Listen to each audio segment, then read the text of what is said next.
नंदुरबार शहरात 2 महिन्यापूर्वी बॅनर लावण्याच्या वादातून मोहित मदन राजपूत या युवकाचा खून झाला होता.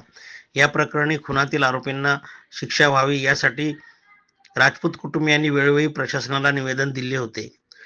त्यानुसार मोहित राजपूत यांच्या पत्नी मोनिका राजपूत आणि कुटुंबियांतर्फे मंगळवारपासून नंदुरबार शहर पोलीस ठाण्यासमोर आमरण उपोषणास प्रारंभ करण्यात आला आहे. मोहित राजपूत यांचे वडील मदन राजपूत आणि पत्नी मोनिका राजपूत यांनी प्रसार माध्यमांना माहिती दिली. नंददर्पण न्यूजसाठी संपादक महाबी हिरणवाळे, नंदुरबार. लक्ष करतात झाले, आम्हाला न्याय मिळाला नाही, आम्हाला न्याय पाहिजे. आम्ही प्रशासनाकडे आम्हाला दुर्लक्ष करतात. पोलीस डिपार्टमेंटने दुर्लक्ष करून आले. आम्ही उपोषणाला बसत होतो, उपोषणाला बसू देत नव्हते.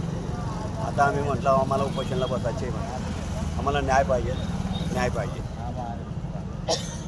आणि आले त्यांना अटक करा. प्रशासन न्याय देत नाही म्हणून आज आम्ही उपोषणाला बसलेलो आहे. आमचं हेच एक मागणं आहे की आम्हाला न्याय मिळावा.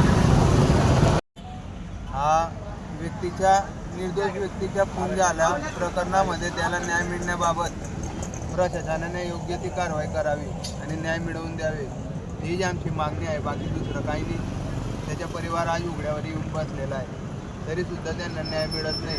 न्याय मिळावा. प्रशासनाला ही एक विनंती आहे, कोणाच्या दबावामध्ये काम करू नका, फक्त एवढं सांगतो. एक गरीब व्यक्तीला न्याय मिळवण्यासाठी सर्वांनी सहकार्य करा. बस जय हिंद. 2 शब्द